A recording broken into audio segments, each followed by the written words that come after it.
Desde hace 11 años la ley incluye el derecho al aborto entre las prestaciones del Servicio Nacional de Salud. Sin embargo, de las 88.000 interrupciones voluntarias del embarazo que se practicaron en España en 2020, casi el 85% se realizaron en clínicas privadas concertadas. Tras ese elevado porcentaje hay varias razones: la objeción de conciencia de los médicos de los hospitales públicos, la falta de incentivos en esos centros y el estigma que sigue pesando sobre el aborto. La ley se aplica de forma desigual en las comunidades e incluso entre provincias. Por poner un ejemplo, en 8 provincias españolas nunca se ha practicado un aborto desde que es legal y las mujeres han tenido que desplazarse a otras. En la Comunidad de Madrid, el porcentaje de mujeres que interrumpen su embarazo en hospitales públicos no llega al 1%. La inmensa mayoría es derivada a 7 clínicas privadas concertadas a las que la Administración pagó entre 2016 y 2018 11 millones de euros. Informe Semanal analiza por qué sucede esto y hasta qué punto a nuestros jóvenes les sigue haciendo falta una sólida educación afectivo-sexual que impida embarazos no deseados. Nosotras parimos, nosotras decidimos, nosotras parimos, nosotras decidimos. ¡Que viva! Nos hemos concentrado porque es el Día Internacional por los Derechos Reproductivos y Sexuales de la Mujer y venimos a reivindicar, en primer lugar, un aborto libre, gratuito y público. ¡Aborto libre y gratuito! Desde 2010, la interrupción voluntaria del embarazo está reconocida como un derecho que forma parte de la cartera del Sistema Nacional de Salud.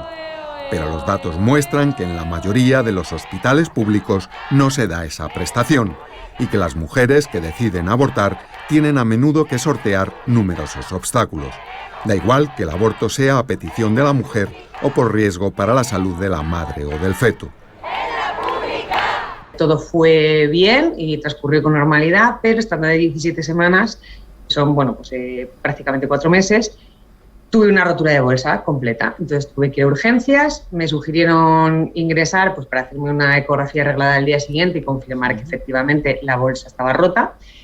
Y una vez confirmado que sí, que además de estar rota la bolsa no me quedaba nada de líquido, que eso también es importante a la hora del pronóstico fetal, pues me sugirieron que lo suyo era interrumpir la gestación porque el pronóstico para el feto era muy malo, era infausto.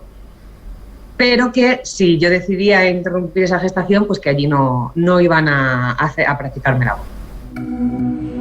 Marta Vigara es médico geriatra en el Hospital Clínico San Carlos de Madrid, el mismo en el que se negaron a interrumpir su embarazo. Con el saco amniótico roto y ese brutal pronóstico médico, tuvo que acudir en persona a tramitar en una oficina de sanidad la autorización para abortar en una clínica privada concertada. Asegura que hasta entonces no sabía que en 2009 todos los ginecólogos del hospital clínico suscribieron un documento interno en el que se declaraban, uno a uno, objetores de conciencia.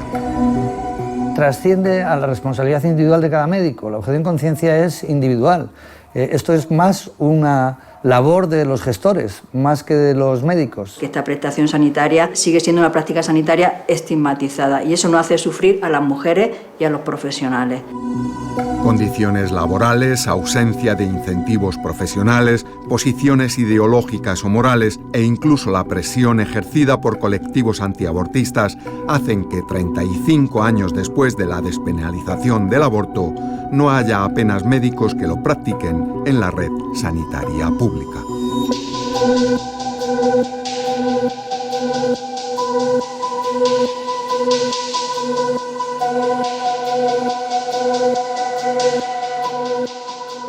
Lo que te pasa es que te sientes culpable, porque te trasladan toda la responsabilidad a ti. Parece que la culpa es tuya y que la bolsa la has roto tú. Entonces te vas con la sensación de, primero, de que te están echando de tu casa porque estás haciendo algo mal. Y además que te tienes que ir a un sitio porque parece que está como estigmatizado, ¿no? O sea, lo que vas a hacer. Y bastante terrible ya es para una persona en unas circunstancias como las mías, ¿no? Tener que tomar esa decisión, que al final no es tomar ninguna decisión porque esto iba a ir así. O sea, yo cuando llegué a esa clínica ya estaba sangrando, por lo tanto el feto lo estaba perdiendo. Pero bueno, tal y como te cuentan las cosas y cómo te hacen gestionarlo, pues parece que la culpa es tuya y que es una decisión que has tomado tú de forma personal. Marta Vigara vuelve a estar embarazada. El reposo que debe guardar por indicación médica nos lleva a realizar esta entrevista por videoconferencia.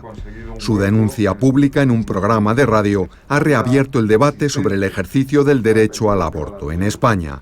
En su caso, además, su propia vida corría peligro y la sanidad pública fue incapaz de garantizarle en sus instalaciones el derecho a la salud.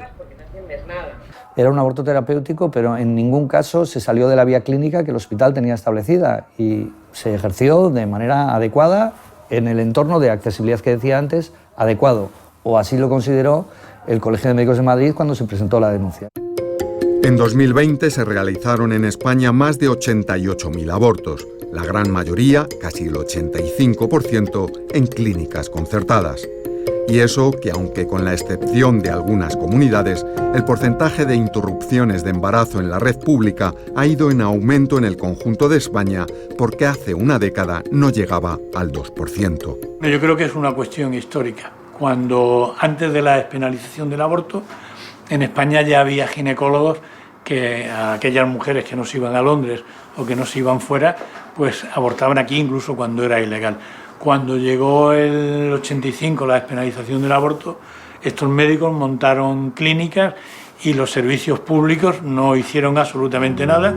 Cuando en 2010 la ley incluyó el aborto en la cartera de prestaciones del Servicio Nacional de Salud, ya existía una cadena de clínicas y a la Administración le resultó menos conflictivo concertar con ellas que obligar a los centros públicos a prestar ese servicio. Firmar conciertos significa que trabajamos solo y exclusivamente para la Administración. Y en ese sentido creemos que somos vasos comunicantes de la Administración, pero sí que nos preocupa por las mujeres que vienen a abortar y piensan muchas veces que tienen que pagar. Y decir que van a la privada siempre también es un elemento estigmatizador y de considerar que algo estaré haciendo mal cuando no me lo hacen donde me deberían de hacer. Sin embargo, según informes de Igualdad, en los últimos 30 años hay 8 provincias donde no se ha notificado ningún aborto. Y en 2020, 4 comunidades autónomas, Madrid, Extremadura, Castilla-La Mancha y Murcia, no comunicaron abortos en centros sanitarios públicos. Aunque con diferencias entre comunidades, son una inmensa mayoría los ginecólogos de la sanidad pública que han optado por la objeción de conciencia. Sí que ahora parece que hay un problema de accesibilidad a este servicio. Bueno, pues ese problema de accesibilidad le tendrán que resolver los gestores, pero nunca los médicos. Crear órdenes o reglamentos que de alguna forma puedan dificultar la objeción de conciencia, como digo, me parece o nos parece inapropiado e injusto. Pero según algunos testimonios, no siempre son motivos éticos o morales los que están detrás de la objeción. Es un trabajo desde el punto de vista técnico de muy poco valor, que lleva tiempo, que no gusta hacer, aunque no seas objetor de conciencia, no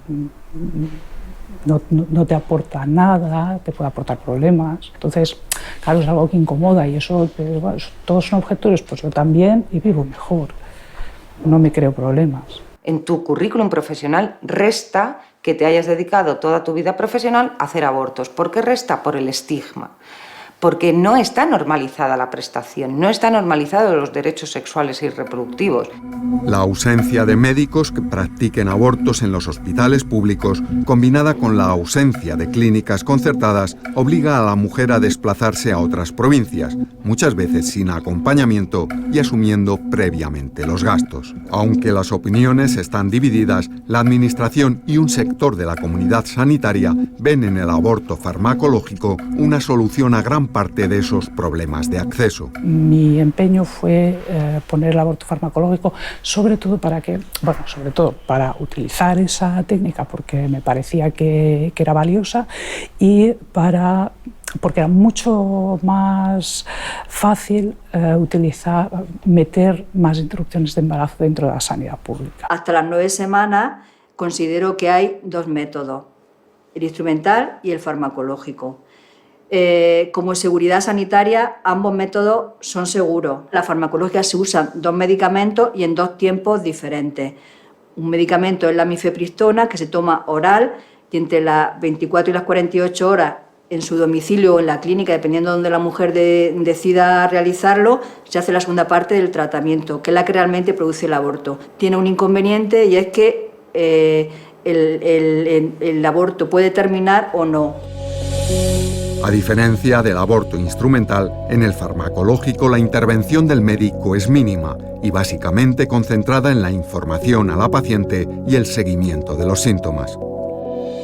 Tiene también una ventaja maravillosa para los objetores de conciencia, que es el cinismo que les aleja del efecto, con lo cual yo no soy responsable de tu aborto, porque yo pongo la pastilla, si tú te la tomas o las distintas pastillas es consecuencia tuya.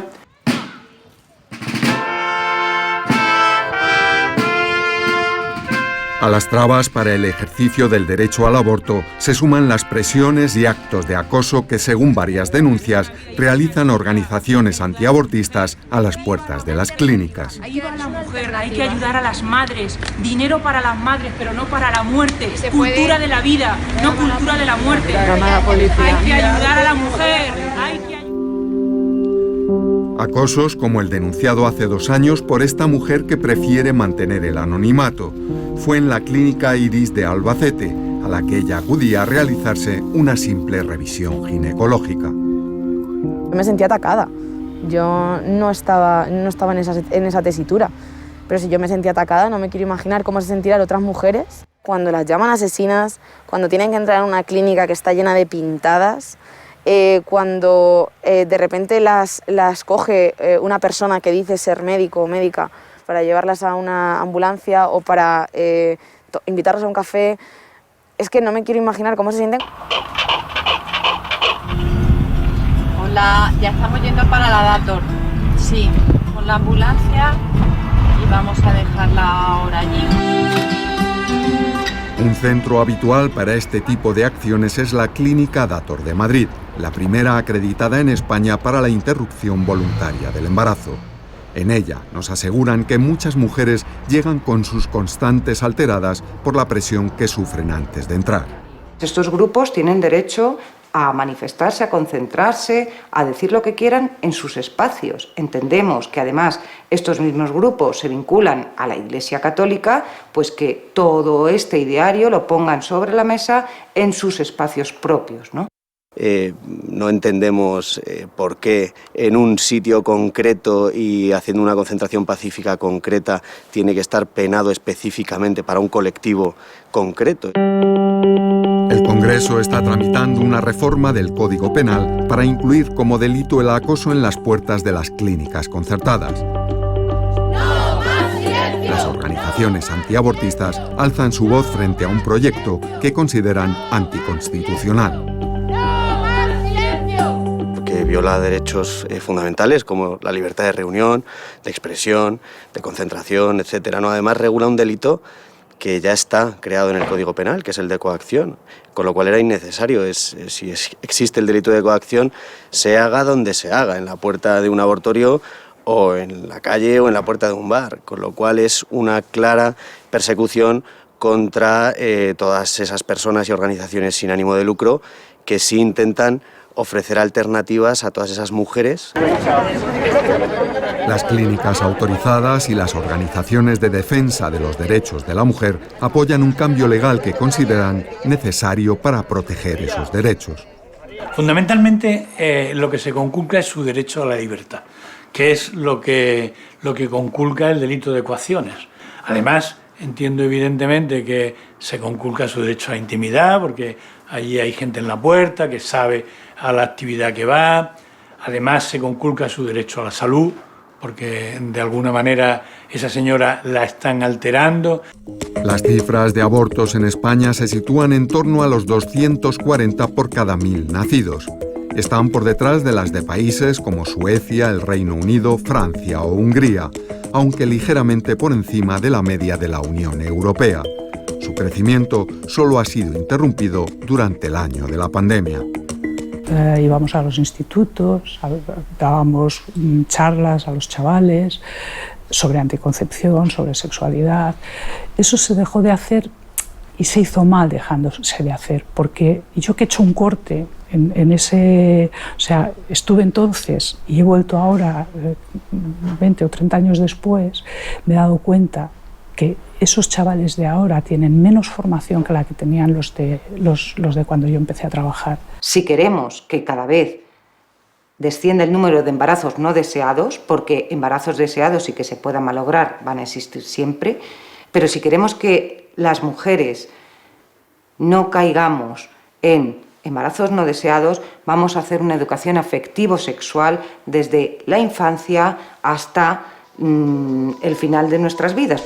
Una década después de la entrada en vigor de la última ley del aborto, el gobierno estudia una reforma que, según Igualdad, pretende remover los obstáculos que todavía dificultan el ejercicio de ese derecho. La gente se escandaliza cuando yo cuento esto y parece que es a la primera persona a la que le ha pasado, y resulta que te das cuenta de que no, que en el momento en el que esto sale a la luz empiezan a salir testimonios de muchas más mujeres contando lo mismo, con la diferencia de que la mayoría no saben que es porque hay algo que se está haciendo mal y que hay una ley que está aprobada desde hace 11 años pero que no se está siguiendo.